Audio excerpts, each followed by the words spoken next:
Rupanya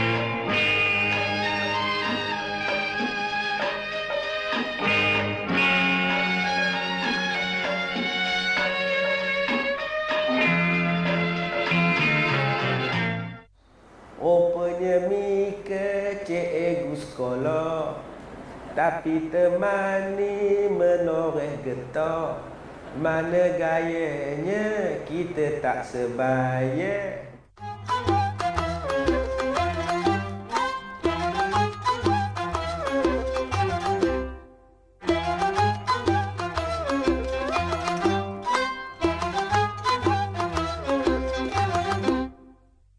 Assalamualaikum warahmatullahi wabarakatuh.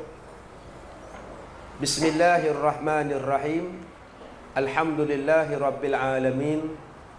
Wal aqibatu lil muttaqin. Wala udwana illa ala zalimin. Ashhadu an la ilaha illallah wahdahu la syarikalah. Wa ashhadu anna Muhammadan abduhu wa rasuluh. Allahumma salli ala sayyidina Muhammad wa ala alihi wa sahbihi ajma'in. Qala Allah Ta'ala fi kitabihil karim, a'udzu billahi minasy syaithanir rajim. Ya ayyuhalladzina amanu qu anfusakum wa ahlikum nara. Yang bermaksud, hai sekalian orang yang beriman, peliharalah diri kamu beserta dengan ahli keluarga kamu daripada api neraka. Surah At-Tahrim ayat yang ke-6. Kita sambung lagi pembacaan kitab kita.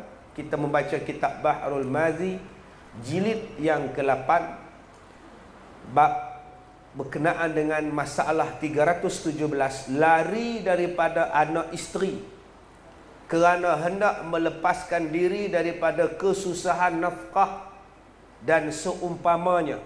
Apakah hukum dia? Kita nak belajar hari ini tentang apa hukum seorang suami yang lari daripada isterinya, yang meninggalkan isterinya sebab tak nak terlibat dengan nafkah, tak nak tanggung isteri, tak nak tanggung susah isteri, tak nak tanggung anak-anak dia. Dia pun lari, dia tinggal isteri dia duduk di kampung, dia lari duduk di Kuala Lumpur. Duit tak kirim, apa pun tak hantar, surat pun tak hantar, SMS pun tak hantar. Dia tinggal gitu ya. Bahasa kita sebut gantung tak bertali. Gantung tapi tak tali. Betul lah macam mana bentuk gantung dia. Jadi banyak orang yang macam itu. 25 tahun. Ada satu perempuan datang jumpa, dia kata, "Ustaz, suami saya dah tinggalkan saya, tak bagi duit, tak bagi nafkah 25 tahun." Saya tanya, kenapa tak minta cerai? Mintalah cerai, dah tak balik-balik.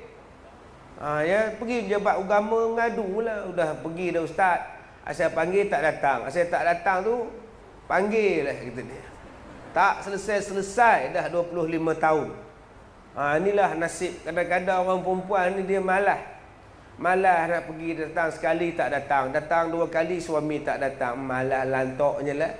Duduk di rumah seorang-seorang pun masalahnya. Akhirnya dia pun besarkan anak dia sampai anak dia kahwin. Suami ni tak datang-datang. Saya kata mati dah kot. Takkan anak nak kahwin, nak jadi wali, tak boleh. Mati dah saya kata ni. Jadi apa hukum seorang suami yang tidak pergi Kuala Lumpur, yang tak tinggalkan isteri dia? Ada di rumah, ada di rumah, tak pergi pun keluar, tak pindah pun ke bandar besar. Ada dalam rumah dia, tidur siang malam. Yang isterinya pagi-pagi pukul 3 pagi dah belajar buat kuih, masak kari pap, goreng kari pap, masaknya masak lodeh. Sebab nak menjual. Pukul 6 pagi dah siap dah nasi lemak dengan sambal-sambal sekali. Suami duk tidur lagi. Habis meniaga pagi, jam 11 pagi, 10.30 pagi, suami baru bangun. Bila bangun daripada tidur, terus pergi dekat isteri dia. Bak RM20. Dia okok. Kerja malas, kerja dia bak. Bak. Ini kalau pergi ke Thailand, nama dia ombak. Nah, kerja dia minta duit orang aja. Yang isteri ni terpaksalah kerja. Dah lah balik ke rumah pukul 10 pagi, 11 pagi lepas berniaga nasi lemak. Suami ni haram nolongnya. Tempat tidur tak dikemas, kain tak dibasuh, pinggan tak dibasuh, sapu, sampah tidak. Pukul 12 dia pun start motor, jacak keluar. Bila nak balik? Tengah hari nanti makan nasi. Lepas makan nasi, tidur balik. Kemudian tengok TV. Pukul 5 keluar pula pergi tengok orang main bola. Maghrib baru balik. Lepas maghrib start motor pula. Keluar sampai pukul 12 malam pergi karaoke. Yang isteri ni duduk di rumah berendam air mata. Selalu yang duduk berendam ni badak. Nah, badak berendam lah, isteri dia duduk berendam air mata. Suami tak bagi nafkah. Duduk serumah tapi tak bagi nafkah. Yang contoh yang pertama tadi saya bagi contoh. Tak duduk di rumah, tinggalkan isteri. Apa nak jadi? Terpulanglah pada isteri. Ni dua bentuk suami yang tak bagi nafkah. Yang ketiga, bagi nafkah tapi tak cukup. Sebulan bagi 200.5. Api atas 200.5. Elektrik atas 200.5, dapur gas atas 200.5, air atas 200.5, bawang atas 200.5, segala benda atas 250. Cukup ke? Tak cukup. Pasal apa tak cukup? Suami miskin ke? Tak ada miskin ustaz, gajinya saja pun 8,000. Habis tu kenapa bagi sikit belum? Entahlah ustaz. Yang bagi tak cukup. Jadi ini pelajaran yang kita nak baca pada hari ini. Apa hukum suami yang buat macam itu? Zalim pada isteri dia.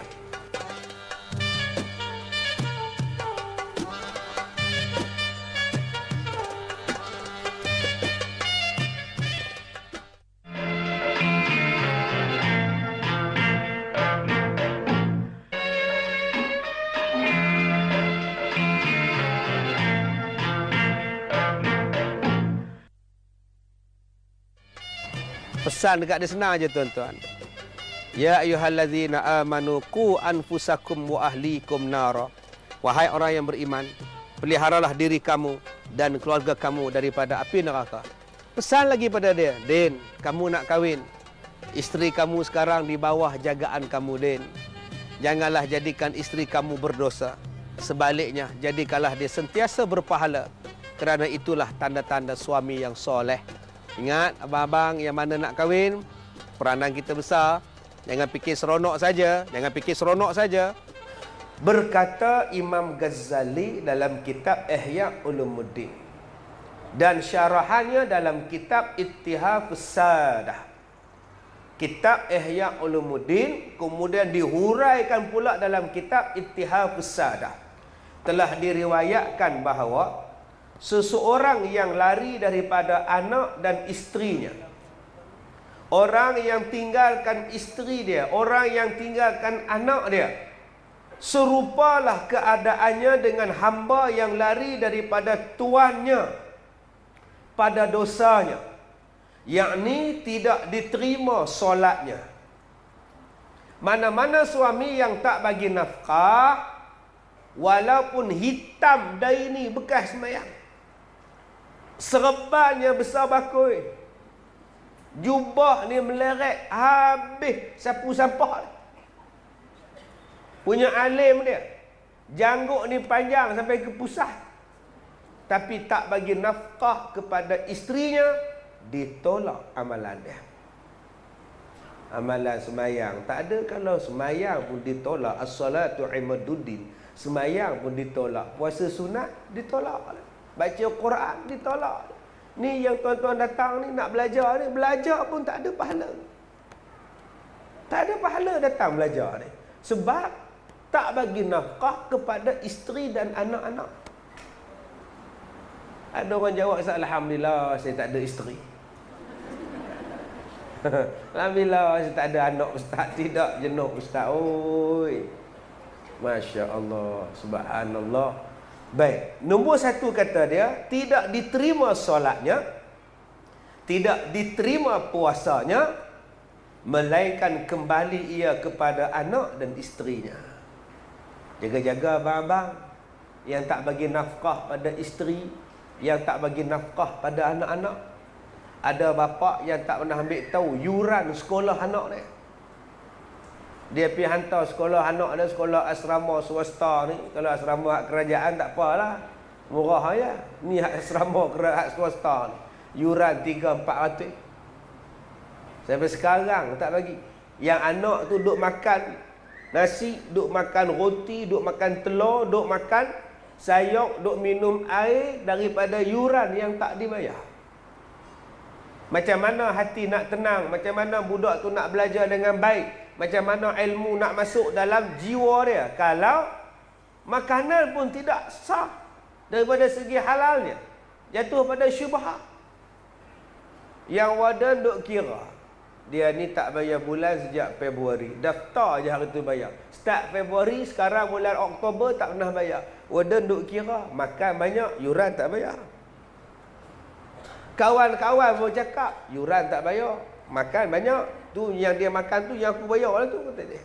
Jadi semua budak-budak tak suka. Bila pelajaran nak berkat pada budak tu? Kalau tak mampu masuk sekolah macam itu, pergi hantar sekolah kerajaan, free. Masuk situ. Jangan sampai anak tu jadi satu beban pada dia disebabkan kita tak bayar yuran persekolahan dia, yuran asrama dia, yuran makan minum dia. Ada bapa yang tak ambil kisah langsung tentang isteri dia. Dia kata isteri dia dah ada pekerjaan. Ustaz, isteri saya cikgu sekolah. Abang kerja apa? Saya menulis getah. Ni lagu Os. Rupanya Mika cikgu sekolah, tapi temani menoreh getah. Mana gayanya kita tak sebaya. Itu lagu Os. Dia nak minang cikgu sekolah, kerja motong getah. Hujan pula, dia ambil guni, dia lap buka getah. Itu cerita Os. Tuan-tuan, isteri kita ni, katalah isteri kita ni adalah orang kerja, memang tiap-tiap bulan dapat gaji. Banyak suami tak bagi nafkah.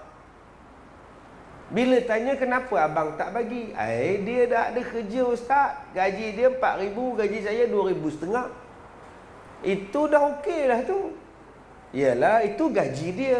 Isteri punya gaji, isteri punya gaji, tapi abang kena bagi nafkah pada dia. Ustaz tahu tak yang dia kerja tu adalah izin daripada saya. Kalau saya tak izin, dia kerja haram. Sekarang saya dah izin tu, kira nafkah lah. Mana ada nafkah izin? Merapu kan nafkah izin? Walaupun isteri tu ada gaji, itu hak dia. Suami tak boleh ambil kad bank isteri pergi cocok dekat dinding.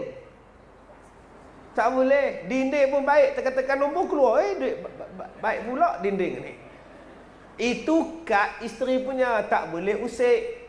Isteri ada dompet, isteri tidur, suami ambil duit isteri buat lari, itu nama dia mencuri. Itu rezeki isteri. Itu adalah pendapatan isteri, hak dia, hak kita, hak dia pada kita. Gaji kita bagi dekat dia 200.5 sebulan. Ni nafkah ayang 200.5. Ini untuk peribadi ayang. Kau nak beli bedak ke, beli gincu ke, beli seluar kecil ke, ni 200.5. Yang ni 1,000 untuk kita makan. Beras, gula, kopi, ikan, papadom, ni kita makan. Itu nafkah nama dia.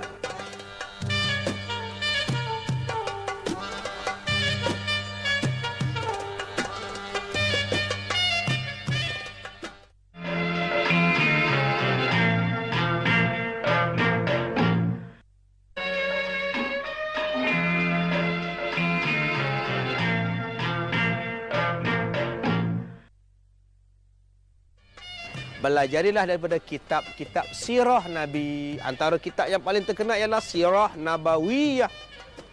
Di situ diceritakan cerita tentang Nabi SAW, kehidupan Nabi, cara kehidupan Nabi dengan masyarakat, cara Nabi menjadi pemimpin, cara Rasulullah menjadi ketua, cara Rasulullah menjadi imam. Semuanya diceritakan, susur galur kehidupan Nabi.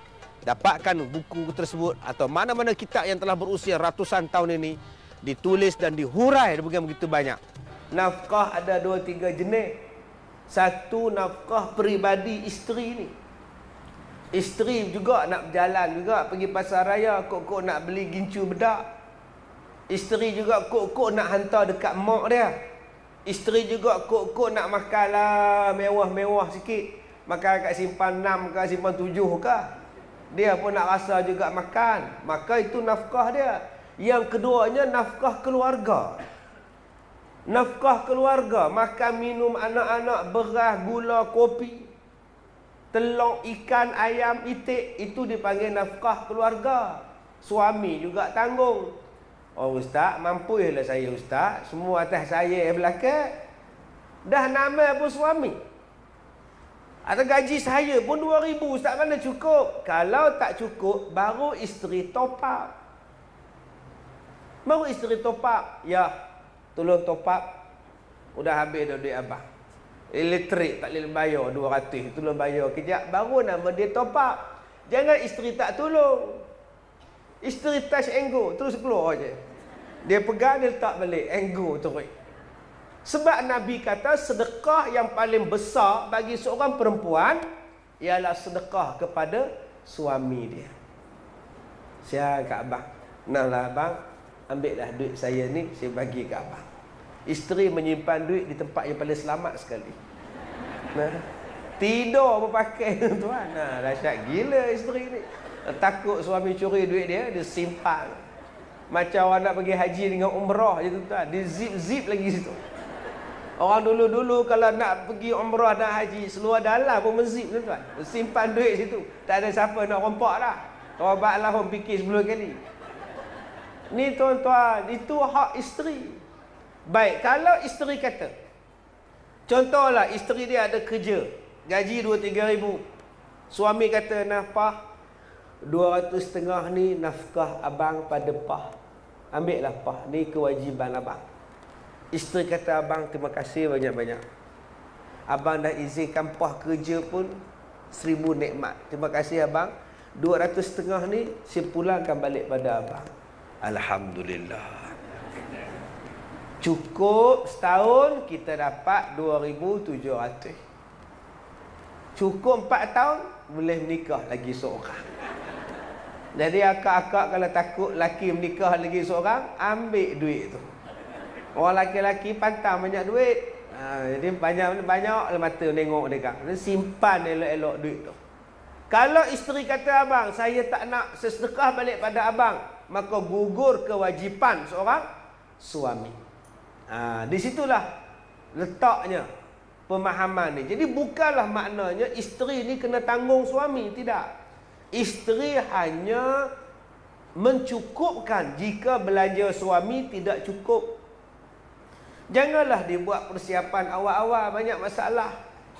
Okey, api, elektrik abang bayar, air yah bayar, kereta yah bayar, abang bayar rumah. Boleh macam itu? Boleh, tak jadi masalah. Yang akan jadi masalah nanti bila bercerai. Banyak kes macam itu. Kereta nama suami, yang bayar bulan-bulan isteri. Bila bercerai, kereta dapat kat isteri, dapat kat suami. Sebab nama dia. Isteri tak puas hati. Abang, saya yang bayar kereta tu.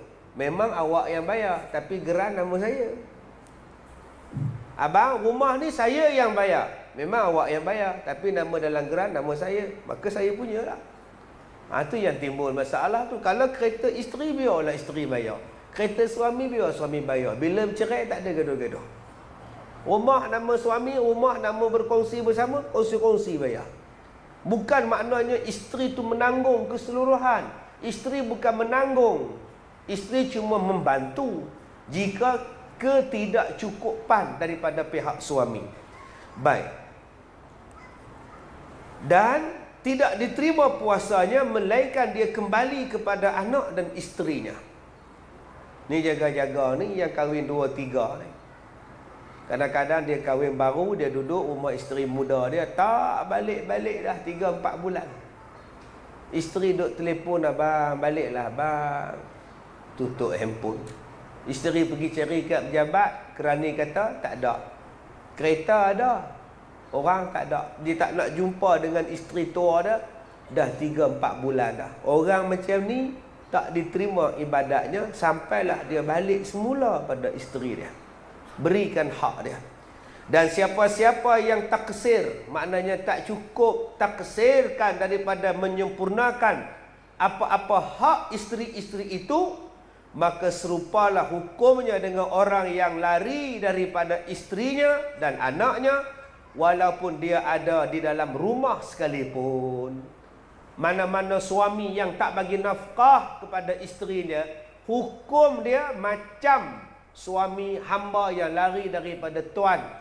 Walaupun suami itu duduk dalam rumah, tak ke mana-mana, tapi tak bagi nafkah, sembahyang dia tetap ditolak. Walaupun suami dia tu ustaz sekalipun, tok imam sekalipun, tok bila, tok siap, tok lebih sekalipun, kalau tak bagi nafkah pada isteri, isteri tak reda, sembahyang semua ditolak. Okey ustaz, macam mana saya nak bagi nafkah? Saya ni sakit. Yang ni lain.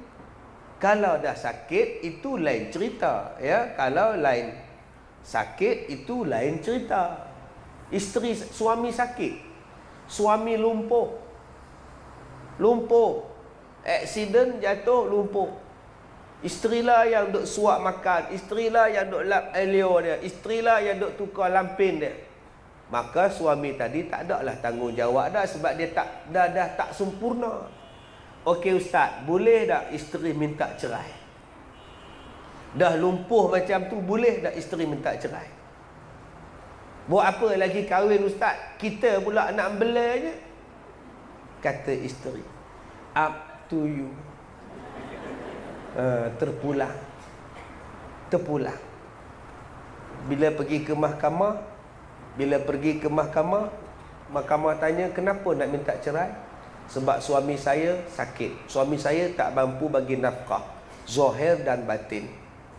Saya kahwin sebab saya nak hidup bahagia. Sekarang saya kena jaga dia. Hancing berak dia saya kena basuh semua. Saya tak tahan. Jadi saya nak minta cerai. Terpulanglah pada isteri. Hak dia. Ustaz, kalau isteri tak nak minta cerai, isteri nak duduk juga, terpulanglah. Lagi besar pahalanya. Bila orang sakit, masa susah bersama-sama, senang bersama-sama, bercinta naik motor Vespa sama-sama. Dah hamba Allah tu timpa dia motor Vespa, lumpuh sekarang ni. Bersama-sama jugalah bela dia. Kalau dia tak nak bela, nak kata apa hak dia? Nah, tuan-tuan yang dirahmati Allah. Baik, banyaklah orang yang kepayahan dirinya daripada nafkah, meringan-ringan dan mengancal-ancalkan dirinya dengan lain daripada mencari nafkah. Baik. Dia kata banyaklah suami-suami yang tak ambil kisah tentang nafkah isteri dan anak-anak dia. Dia tak ambil kisah. Saya dah cakap pada tuan-tuan tentang nafkah batin. Orang Melayu faham nafkah batin itu tidur. Asal tidur, nafkah batin. Bila sebut bilik tidur, nafkah batin. Saya kata banyak kali pada tuan-tuan, nafkah batin bukan setakat tidur. Nafkah batin ialah menggembirakan isteri. Nafkah batin ialah menggembirakan isteri. Bagi isteri seronok tu nafkah batin. Bagi ilmu pada isteri tu nafkah batin. Memberikan kesihatan kepada isteri tu nafkah batin. Bergurau sena dengan isteri tu nafkah batin. Sekarang dah tidur berasin. Nampak nombor 1, gagal bagi nafkah di situ. Sekarang isteri kita mengadu rambut dia gugur. Abang, sekali sikat gugur rambut abang. Awak tu baru lepas bersalin. Bila baru lepas bersalin, memanglah rambut gugur. Masalahnya saya dah tak bersalin dah sekarang abang. Isteri abang yang mana pula bersalin ni? Pecah rahsia tuan-tuan. Kadang-kadang tersasul juga, maklumlah banyak isteri.